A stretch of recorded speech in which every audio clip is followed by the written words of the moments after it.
Lectura del Santo Evangelio según San Lucas. En aquel tiempo designó el Señor a otros 72 discípulos y los mandó por delante de dos en dos a todos los pueblos y lugares a donde pensaba ir.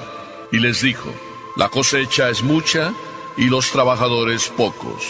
Rueguen por tanto al dueño de la mies que envíe trabajadores a sus campos. Pónganse en camino, los envío como corderos en medio de lobos. No lleven ni dinero, ni morral, ni sandalias, y no se detengan a saludar a nadie por el camino. Cuando entren en una casa, digan: que la paz reine en esta casa. Y si allí hay gente amante de la paz, el deseo de paz de ustedes se cumplirá. Si no, no se cumplirá. Quédense en esa casa, coman y beban de lo que tengan, porque el trabajador tiene derecho a su salario. No anden de casa en casa. En cualquier ciudad donde entren y los reciban, coman lo que les den. Curen a los enfermos que haya y díganles: ya se acerca a ustedes el reino de Dios. Pero si entran en una ciudad y no los reciben, salgan por las calles y digan: hasta el polvo de esta ciudad que se nos ha pegado a los pies, nos lo sacudimos en señal de protesta contra ustedes. De todos modos, sepan que el reino de Dios está cerca. Yo les digo que en el día del juicio, Sodoma será tratada con menos rigor que esa ciudad. Los 72 discípulos regresaron llenos de alegría y le dijeron a Jesús: Señor, hasta los demonios se nos someten en tu nombre. Él les contestó: vi a Satanás caer del cielo como el rayo. A ustedes les he dado poder para aplastar serpientes y escorpiones y para vencer toda la fuerza del enemigo, y nada les podrá hacer daño. Pero no se alegren de que los demonios se les sometan. Alégrense más bien de que sus nombres están escritos en el cielo. Palabra del Señor.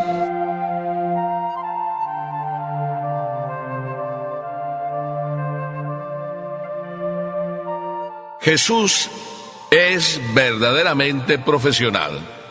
Y digo verdaderamente profesional porque sigue una guía, se hace un calendario y sigue unas instrucciones, toda una metodología, todo un programa verdaderamente organizado de trabajo espiritual y misionero.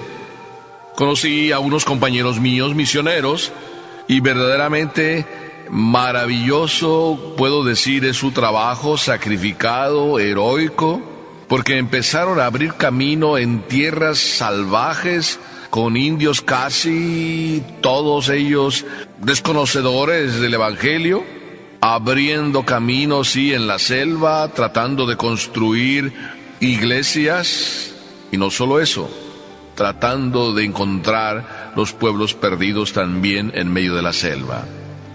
Toda una historia de cómo ir trabajando. Esos mismos compañeros, a la vuelta de 10, 15 años, como he visto, han cambiado totalmente o casi totalmente aquella zona, porque ya muchos de esos, no digo todos, han llegado a conocer a Papá Dios, han llegado a conocer el Evangelio. Todo un programa, todo un proyecto de evangelización. Jesús nos trae su propio proyecto. Y cuando nos trae su propio proyecto, veamos lo que nos dice el Evangelio. Es verdaderamente bien organizado. Dice el Evangelio que Jesús envió a 36 parejas, porque eran 72 discípulos los que envió, y los envió de dos en dos. 36 parejas. 36 parejas a visitar por delante de él todos los pueblos y lugares a donde pensaba ir. O sea que se programó casi, bueno, no casi, por un año, y se programó por un año pensando en que en cada uno de esos pueblos, así me lo imagino yo, estaría 2-3 semanas. 2-3 semanas por pueblo, 36 pueblos preparados por estas 36 parejas. Bueno, pues Jesús dedicó un año a esta zona. Qué hermoso, ¿verdad? Ver a Jesús que se programa, ver a Jesús que se hace su proyecto, ver a Jesús que colabora con una organización perfecta con su Padre, ver a Jesús que impulsa a sus discípulos a que también vayan aprendiendo. Qué hermoso trabajo de equipo. Lo primero, Jesús confía precisamente en su equipo. Pone en las manos de ellos en la evangelización, preparando el camino. Vayan ustedes y digan que el reino de Dios ya está cerca. Y ahí ellos iban, como catequistas, vamos a decir, abriendo los pasos del Señor, para que cuando llegara el Señor, encontrar el terreno preparado ya para poder ser más eficaz aquella predicación de Jesús. Y luego Jesús, después de que les dice, vayan, preparen, entonces viene Jesús con sus instrucciones y les dice primero, la cosecha es mucha y los trabajadores pocos. Rueguen al dueño de la mies que envíe trabajadores a sus campos. O sea que cuando Jesús lanza a evangelizar, lo primero que dice, oigan, tomemos conciencia todos, somos muy pocos. Pidámosle primero al Señor que envíe obreros a su mies y luego también nosotros hagamos de testimonio para que otros les entren las ganas de seguir la mies del Señor. Primera consigna, preocuparse de que haya hombres que se involucren, que se sumen al grupo de los pastores, al grupo de los trabajadores de la mies. Jesús, ¿verdad que piensa en lo primordial? Yo siempre he pensado y me recuerdo cuando en estas cosas pienso en aquel papá que no quería soltar a su hijo. Y no quería soltar a su hijo y su hijo quería ser sacerdote. Y la única razón que tenía era que el apellido se iba a perder. Cuando te casas, si eres mujer, pierdes el apellido y tomas el apellido del hombre. Pero cuando eres hombre, tú das el apellido. Aquel hombre estaba deseoso de que su apellido no se perdiera. Y se perdió la posibilidad de que el apellido corriera como un pastor que iba a tener muchos hijos y que iba a hacer famoso el apellido. Jesús, cuando nos invita a que hagamos famoso el apellido de Papá Dios, a que hagamos famoso el apellido de la iglesia, a que hagamos crecer la fe y el amor en los corazones. ¿Qué mejor apellido que tener fe? ¿Qué mejor apellido que conservar el amor de Dios? ¿Qué mejor alegría que conservar la esperanza en el reino de Dios? Pero a veces se nos olvidan las cosas. Y se nos olvidan y nos volvemos egoístas y no pensamos en lo más grande. Rogar al dueño de la mies que envíe obreros a su mies. Primera instrucción, y muy importante, conservar la iglesia a través de sus hijos, pastores que trabajen por la mies. Pero además Jesús dice, oigan, cuidado, pongan atención, los envío en medio de lobos. Jesús es consciente de que seremos perseguidos. Lo persiguieron a él, ¿cómo no nos van a perseguir a nosotros? Jesús es consciente de que este mundo es muy agresivo. Jesús es consciente de que el mundo es necio para aceptar el plan de Dios. Jesús es consciente de que nosotros, sus hijos, le hemos salido a veces bien duros de cabeza, duros de mollera. Jesús es el primero que es paciente, bondadoso, lento para la ira, lento para enojarse, como dice la Sagrada Escritura, porque Jesús se alegra más por esa oveja que es necia, pero que vuelve al redil, por esa oveja que es reticente, que es rebelde, pero que vuelve al redil. En medio de los lobos estamos. Pongamos atención tú y yo. ¿Verdad que sí? A veces los lobos los tenemos en la propia casa. Y ahí mismo nos agreden, ahí mismo nos muerden, ahí mismo nos atacan. Pero tú ten conciencia de eso. Y ten mucha confianza, mucha esperanza en Papá Dios. Además dice, no lleven ni dinero ni morral. Es decir, no se preocupen de las cosas materiales. Lo material hay que dejarlo en segundo lugar. Dios proveerá. Si tú haces lo que tienes que hacer, si tú te preocupas de las cosas de Dios, Dios se va a preocupar de tus cosas. Y mira que te lo digo yo en primera persona con mi propia experiencia. Nunca me ha faltado nada. Inclusive, a veces hasta me da como miedo expresar gustos o deseos, porque apenas expresas un gusto, un deseo, enseguida hay alguien que te concede ese deseo y ese gusto. Recuerdo que un día estaba hablando por la radio y estábamos hablando del problema del pecado de nuestros primeros padres, y que si era manzana, que si era pera, lo que los primeros padres comieron. Yo dije, bueno, miren, la Sagrada Escritura no nos habla de que nuestros padres mordieron una manzana, nos habla simplemente de que desobedecieron y que comieron del árbol prohibido. No dice qué tipo de árbol era.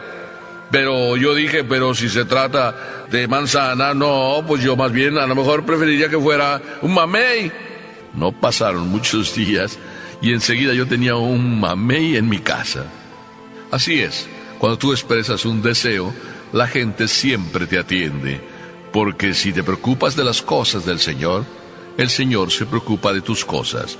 No lleven dinero, no lleven nada, y cuando entren en una casa, digan: la paz reine en esa casa. A mí me encanta llegar a las casas cuando me invitan y lo primero que les digo: yo vengo a traerles a Papá Dios, vengo a traerles la bendición de Dios, vengo a traerles el consuelo, la presencia de Jesús. Qué hermoso cuando uno les dice a las familias: bueno, me voy a despedir, pero no quiero despedirme sin darles antes la bendición. Y cómo todos se recogen, y cómo todos atienden, y cómo todos reciben con gusto la bendición. Es que es lo mejor que tú puedes dar como sacerdote, pero también lo mejor que tú puedes dar como católico: desear la paz, desear que Jesús reine en tu casa, en la casa, en los corazones. Si ahí, cuando tú das la paz, dice Jesús, en esa casa hay gente amante de la paz se quedará con ellos. Los amantes de la paz reciben la paz. Los amantes de la violencia no solo engendran violencia, sino también viven en violencia. Por eso Jesús nos invita a que hagamos y cumplamos todas estas consignas. Además, dice: digan a todos que el reino de Dios está cerca. Así sea que os acepten, os admitan en alguna casa o en alguna ciudad, ustedes díganles que el reino de Dios está cerca. ¿Qué más cerca está el reino de Dios que precisamente está dentro de cada uno de nosotros? Los 72 discípulos, después de haber ido y disfrutado de la predicación y de la evangelización, llenos de gozo, le dicen: hasta los demonios se nos someten en tu nombre. San Lucas siempre es maravilloso porque pone determinados detalles que reflejan la psicología de los discípulos y reflejan lo que había en el corazón de ellos. Hasta los demonios se les someten. También San Lucas dice por qué. Dice: se les someten en el nombre del Señor. ¿Cuántas veces nosotros trabajamos verbalmente, de boca para afuera? Decimos que lo hacemos por el Señor, pero ¿quién sabe qué intenciones hay en nuestro corazón? Yo a veces pondría en duda la intención de si de verdad lo hacemos por el Señor, porque en determinados momentos, cuando empiezan las dificultades, como que vamos dejando a un lado al Señor. ¿Por qué? Porque andábamos buscando más los gozos del Señor que al Señor del gozo. Y esto es bien importante descubrirlo. ¿En nombre de quién trabajamos? Jesús después les da la lección, diciéndoles: no se alegren de que los espíritus se les sometan. Alégrense más bien de que sus nombres estén escritos en el cielo. A mí me encanta esta frase, porque Jesús viene a decirnos: hay gozos y gozos. Disfruten sí del gozo de que las cosas les salgan bien.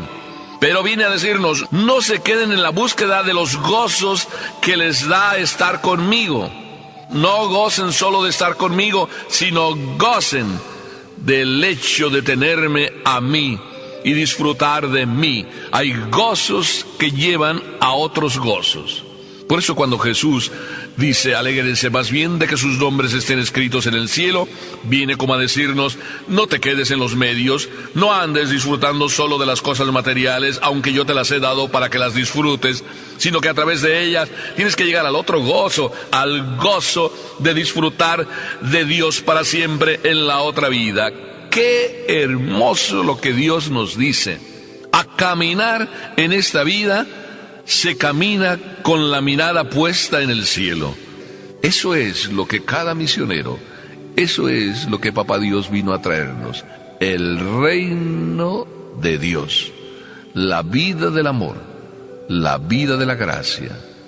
Para eso fueron estas 36 parejas, para decirles a todos que el reino de Dios está cerca y que Jesús no tardará en llegar.